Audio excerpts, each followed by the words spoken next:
Hello. Tonight I want to talk about history of Ukraine and Russia. Let's be honest. I watched the interview of Tucker Carlson with Putin, and it's my reaction on it. First, as a Ukrainian, I want to say that I'm tired of Russian lie, and I'm tired of Russian try to take all the time Ukrainian history. Because let's look on the history, and today for this talk I invited Hugh. He's a historian researcher, historian lover. So let's talk about it. And first, what I want to say, it's Kiev was created much earlier than Moscow, and Kiev first history first notice about Kiev you can found already at 8th or 9th century. Maybe you can say something more. Okay, so Kiev, the city, or Kiev, as I like to say now, the city has been around confidently since 700s, 800s. There's a foundation of it, which is supposed to be in the no, 5th century and 400s.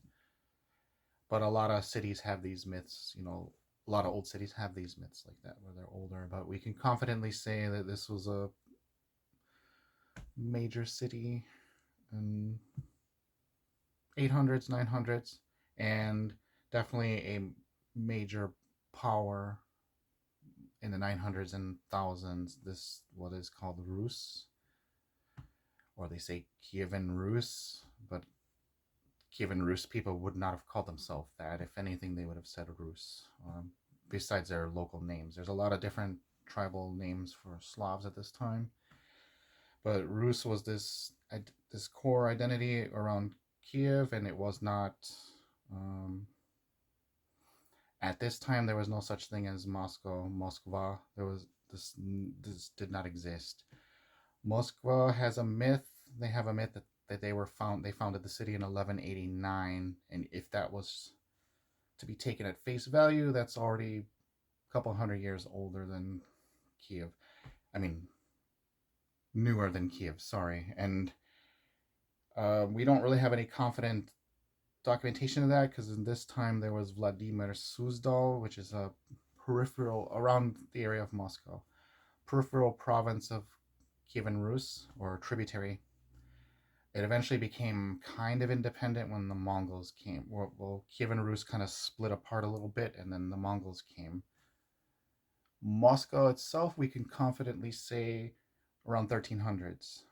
That's so the idea that Russians who are their status comes from Moscow. Their country is Moscovia. The idea that they're the big brother, they're the older people, and the Ukrainians are fake, it's kind of stupid. It's really just dumb. It's like they're trying to use your ignorance of Eastern European history, to try to get you to agree with them. And it's very centered on this idea that they are the true Rus and everybody else is just doesn't they're Russian, they don't realize it yet, which is why they have this idea Ukrainians are just Russian, they haven't really they just lying to themselves, because they have this idea like that, but it's ridiculous. They don't have a connection to Kievan Rus. They're not a direct descendant of Rus. Why you think so? Because the Moscow state, the state that's the core of modern Russia, this state that became a principality, that became Tsardom, that became Russia, comes from when Vladimir Suzdal, when these rulers moved their base of operations to what is now Moscow. That's when they were a tributary state of the Mongols. That's the history. That's where they come from. They are actually a descendant. If you really want to think about statehood, they are a descendant of the Golden Horde, the which was the name of the Mongol Empire after. The first guy died. I can't remember his name though, but And also, what is interesting, even Putin, he noticed that true Russian in Moscow, they didn't have a conflict with horde with Mongols. They had like a good relationship, and because of it, they were able to survive. And it was said by Putin itself. So yep. So they have this history where they had this war of liberation in sometime in the 1400s. I can't remember the name. It's part of Russian history, but we don't have a lot of evidence that there was this huge battle that took place. What really probably was happening was they just didn't want to pay their taxes anymore, and everybody understands you don't want to pay taxes. They didn't want to do it anymore. Mongols sent the punishers to come and collect the taxes. They somehow managed to get away without paying taxes this time, and so they, in later history, they made this myth out of it. And countries do this, nations do this all the time about their history with the myths. But to say that they did this historic liberation against the Mongols and now they're going to go and free all the Eastern Slavs, which you can use Rus interchangeably with Eastern Slav at this point in history. At this point in history, you can. Later, maybe not. You can use it interchangeably. So they had this idea in later Russian, I don't know what you want to call it, ideology or their beliefs about themselves, that they would bring all these Rus people together and unite them all. And that's why in 1721 they changed the name of the country. It was once the Duchy of Moscovia. Muscovy is another word that's used in English a lot. Muscovy, that comes from French. But Moscovia was the name, and they changed it to, in Russian, Rossiya, and that's from the Greek word for Rus. That's the Greek word for Rus. There's an alternative Latin word. In Latin, there's two words. One is Ruthenia or Ruthenia, and another is Russia, which is where the English word Russia comes from. And if you look on maps from this period in time before 1721, you will see Moscovia clearly labeled, and you will see these parts, Russia, labeled as well. Russia is in the west. Russia is where Rus survived. So when the Mongols came and conquered Kievan Rus, it was 1200s. They destroyed the city. They burned a lot of stuff. A lot of people were killed. A lot of people went west, and there was this whole Rusland in the west that was not touched by Mongols. That became part of Lithuania. Lithuania made this big commonwealth, and eventually Poland became part of it. And then it's famous Polish-Lithuanian Commonwealth. It was a famous state in history, and so Rus went legitimately that way, and so it's further emphasizing that the connection that Russia tries to make to Rus is incorrect. They don't have a direct descendancy from it. They don't. They don't. Yeah, it's just silly. They are speaking an Eastern Slavic language identified as Russian. This is true. There is some relation, but in the end, all Europeans are related at some level. So let's not get too crazy about that either. but again, about language, I would love to notice that Russian language, as we know it's now, was definitely created by Pushkin. It's why Russians so love Alexander Pushkin. Mhm. It's their main creator of this language. Because before Napoleon War, all Russia spoke French. It was their main language. Yeah. Before they had some more old type of some languages. But what is interesting also, Ukrainian language first. Notification of Ukrainian language, you can found in Ukraine. We still have Sofia Kievska. It's a big church in downtown of Kiev, and it's this church. It's from 10th century, Mhm. and people then they were wild as people now, and they love to write something on the Mhm. wall. And for researcher right now, it's interesting what they wrote then. And people who are linguists, they definitely said it was Ukrainian language, and it was 11th century.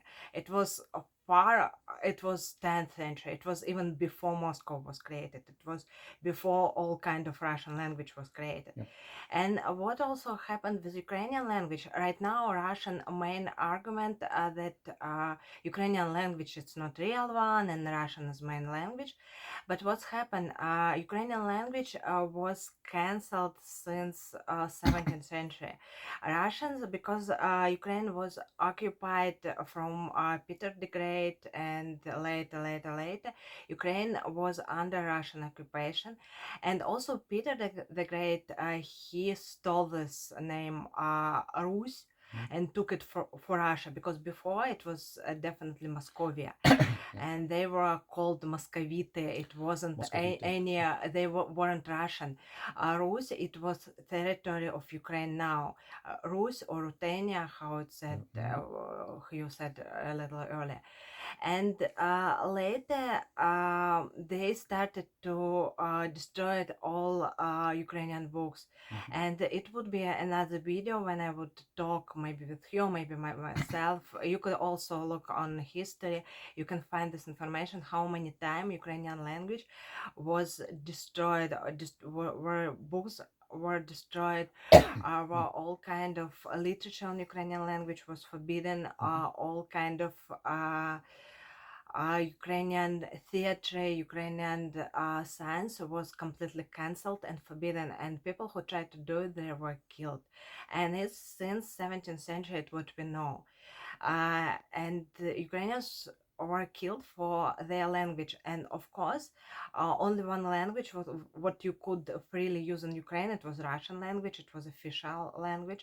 And of course, after it, Ukraine have Russian language in our cities, because it was by genocide. Also, I wanna Mhm. remind about big famine, Holodomor, what was artificially created by Russian to control Ukrainian farmers who didn't wanna So, be under Russian occupation. so there was a specific reason for this infliction of the starvation. So when Soviets, they're still in the foundation of their state. They had a revolution 3 years prior to the Soviet Union was formed. People don't know the Soviet Union wasn't declared until like 1920, and they forced all these countries that were tried to get away from Russian Empire. They forced them all back as republics. Ukrainians were not going lightly into this new system, and they were giving the Soviets all kinds of trouble. So by the time even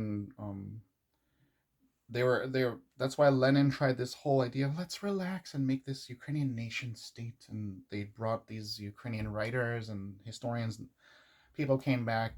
Lenin popped him, he popped a vein or something, and he passed away. And Stalin took power, and he's like, no, no, none of this. They get rid of all these Ukrainian intelligentsia, intellectuals, by shooting them and killing them. And what's happening in the countryside at this point, they're trying to do a collectivization, basically.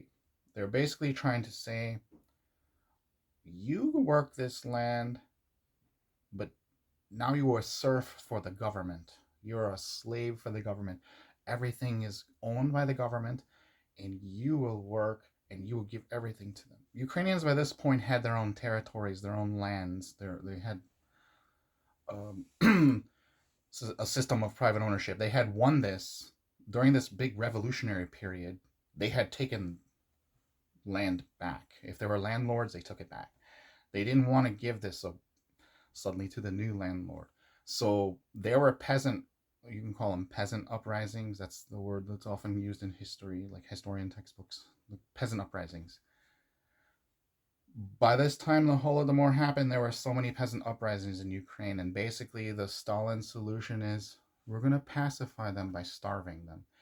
So there was starvation in Kazakhstan and then what they call southern Russia. That's the argument that people say Holodomor wasn't genocide because southern Russians starved too.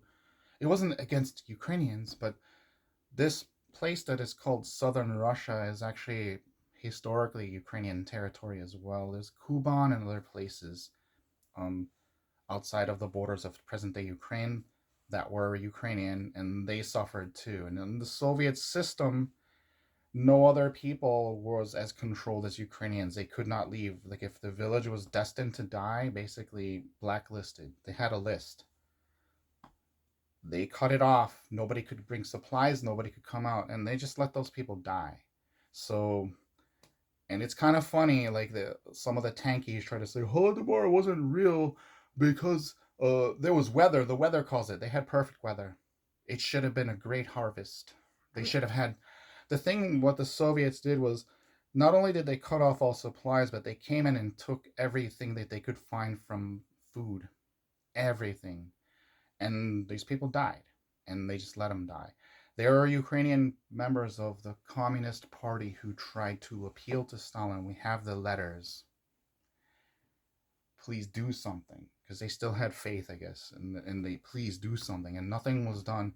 And so this Holodomor really was basically an attempt.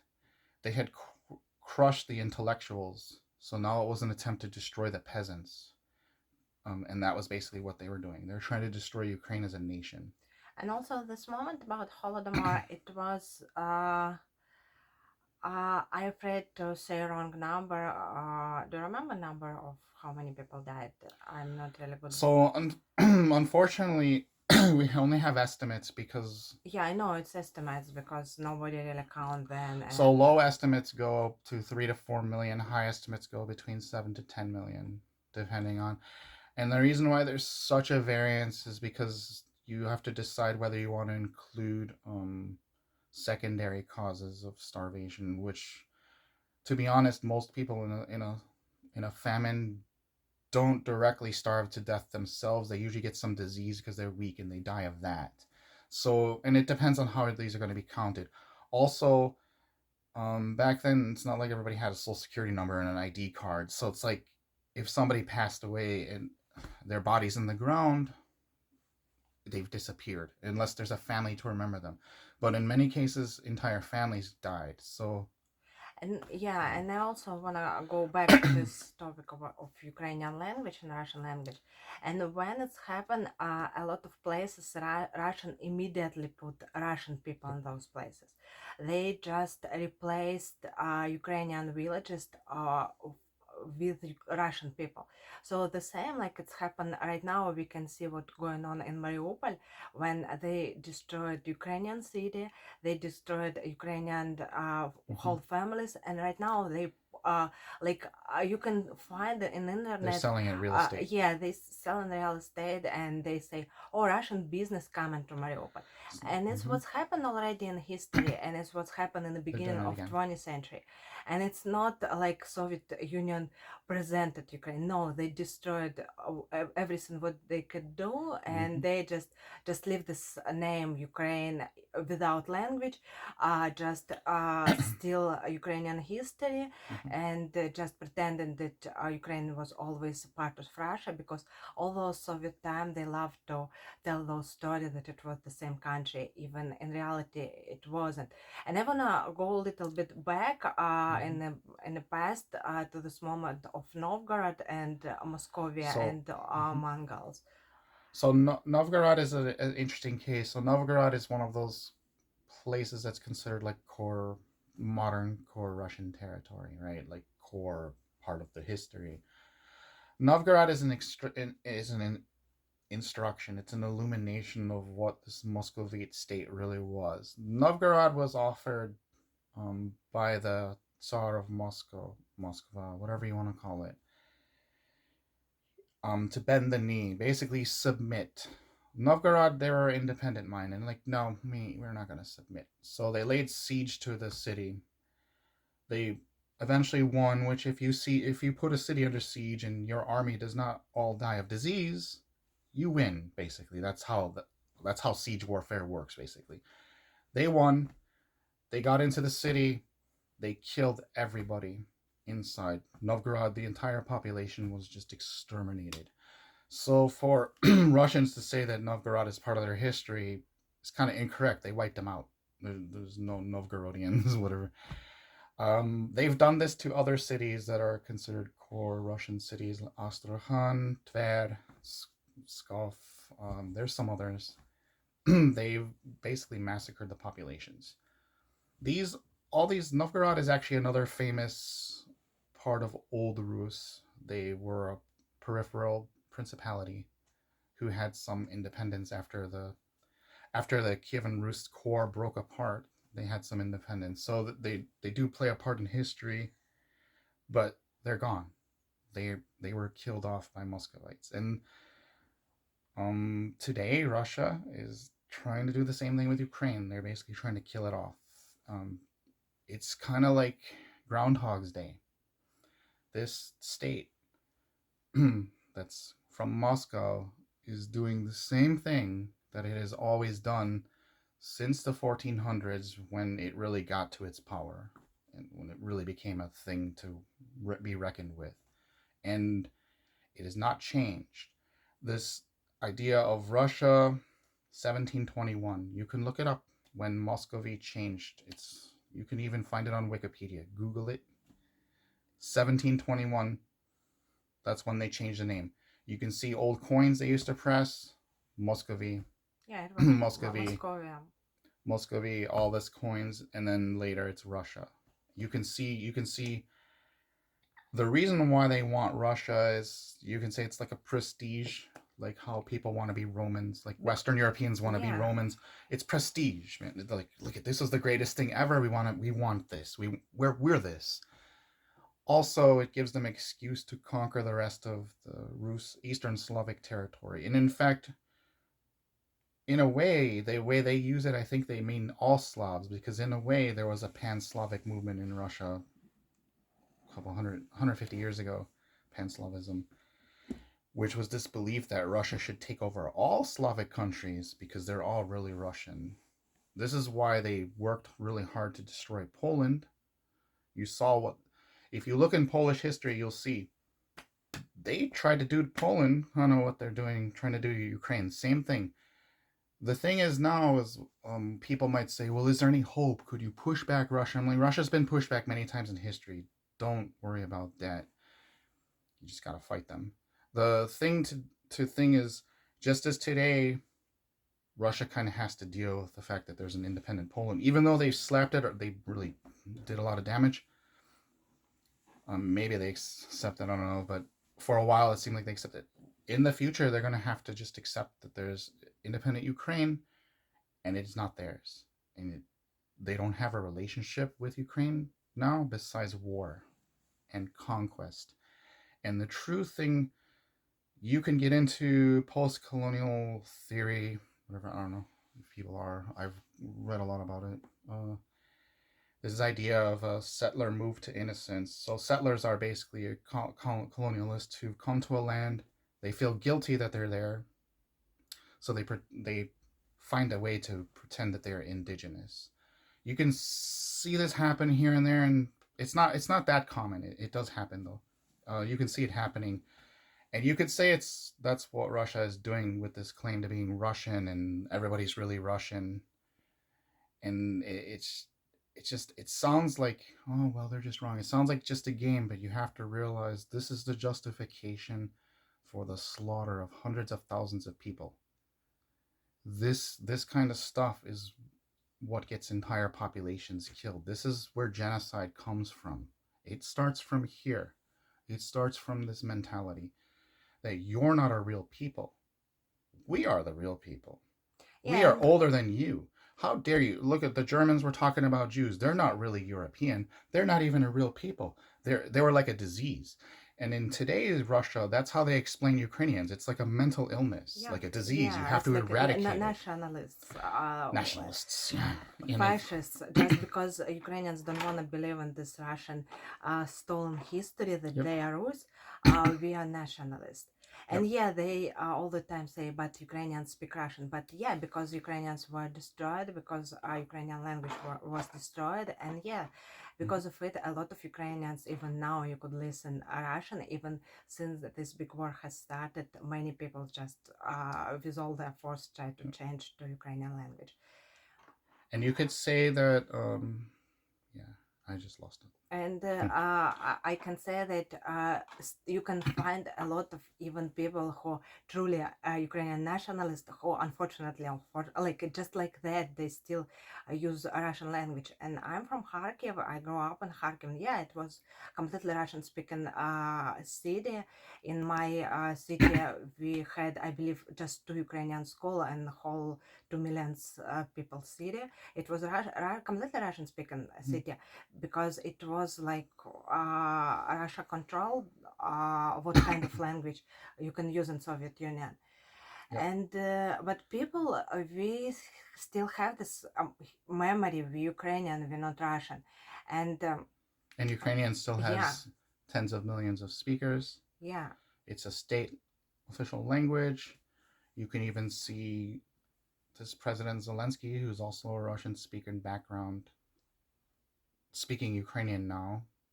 I'm not the judge of whether he's any good or not. I mean, it's just he's making an effort, I think. And you can't say nationality is equal to language in this kind of context, because then what are Irish people? They mostly speak English today. And it's a similar process. Their language was taken from them, basically.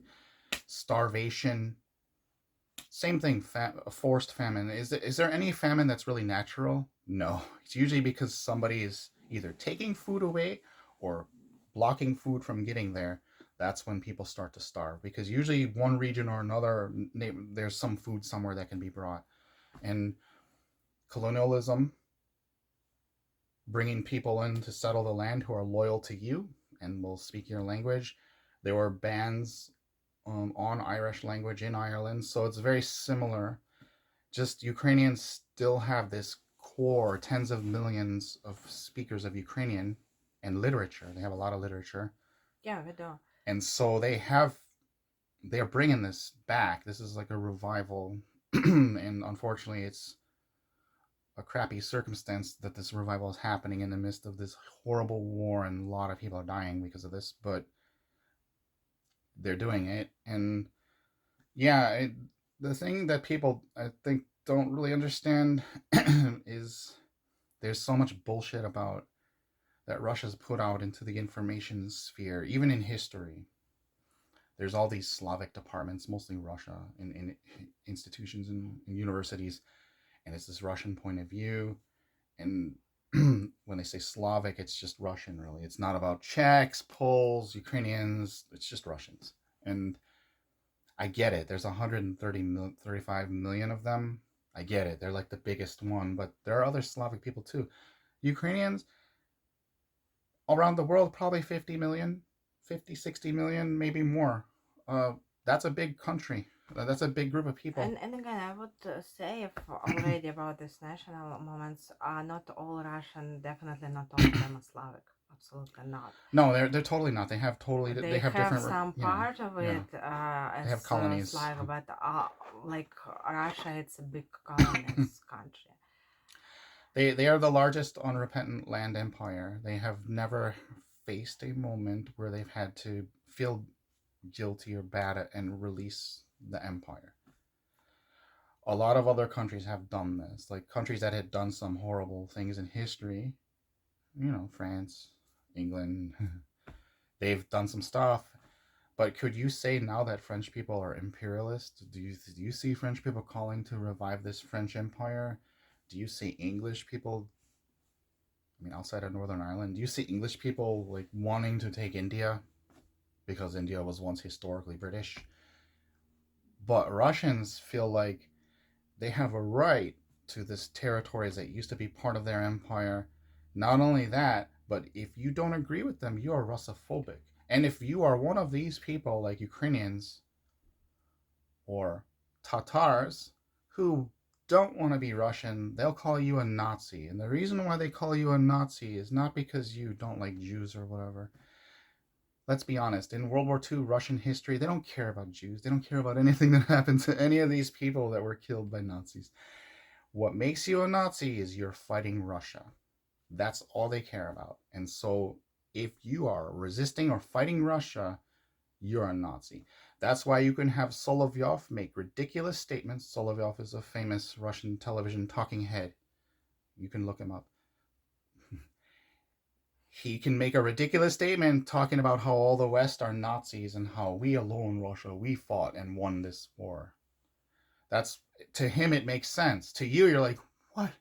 What drugs is he on? But he's not on drugs. He's on Russism. He's on this Russian ideology, which is one hell of a drug, you can say. Okay, and probably last moment what I want to notice, it's about Russian love to say that name Ukraine, it's from this age Ukraina, but it's in Russian language you have this word Ukraina, in Ukrainian language you have word Kraina, which means country, It's a and country. in Polish you have Kraina. You have this word Kraina. Kraina, it's a land, it's a country. Mhm. And this word, Ukraine, it's appearing, I believe, in 19th century, so even before Moscow was created. So we have it in written form in the 1100s, Uh, but it was clearly used to refer to a core Rus territory as a around Kraina. around Kiev and other places nearby. This referred to this. We have this word used a lot when there was the Kazakh Hetmanate. A lot of people, if you don't know what the Kazakh Hetmanate is, another topic I believe, for another yeah, time. we will They have used another talk. Ukraine a lot for this. The word Ukraina, they used it a lot for their country. Um, the shift to changing totally like the name for the Ukrainian language to Ukrainian, the word happened the 19th century, 1800s, only because it's an alternative name that was always used, Yeah, and they picked it because they had called the Ukrainian language Ruska Mova up to this point, which is Rus language, Ruthenian.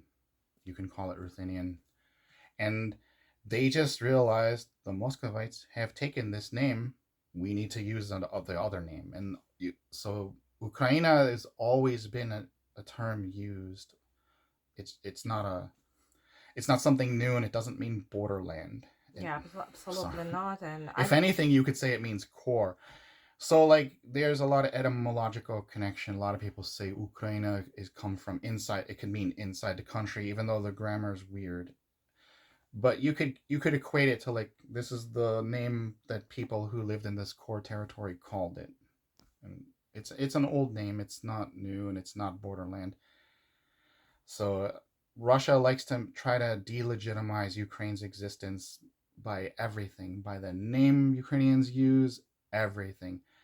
And you have to pay attention to that. They're always trying to delegitimize it. So they're everything they say is not a real people. Oh well, yeah, they're really Russian. You see, they're speaking Russian. Blah, blah, blah. It's all about delegitimizing Ukraine. My attitude when you if you really want to make a Russian go is one time this guy was like, well, why do they all speak Russian? I'm like, I don't know. Why do all these Irish people speak English? Are they English? Yeah, yeah. So and the thing about it is empires, we have one now that's an unrepentant empire, will never accept that these people are separate from them. That's the whole idea.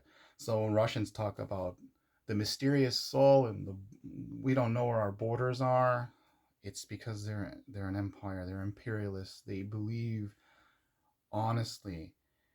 Maybe some of them don't believe in the crazy stuff like Dugin, where they're gonna go from Lisbon to Vladivostok, but there's enough that believe that a significant portion of Europe once was part of Russian Empire and they want it back, or they want to control it, um, because they don't see these countries as legitimate. They don't see Ukrainians as legitimate, Lithuanians, Poles, Belarusians. You can talk. Belarus could be another topic for another video. They're totally like captured, almost, and it's just a shame that all these people who live next to Russia, on the border of Russia, the borderland, all of them are accused of being Russophobic. yeah, So why are they all Russophobic? I mean, look at the size of Russia and look at some of the sizes of these countries. Who's trying to gaslight us here?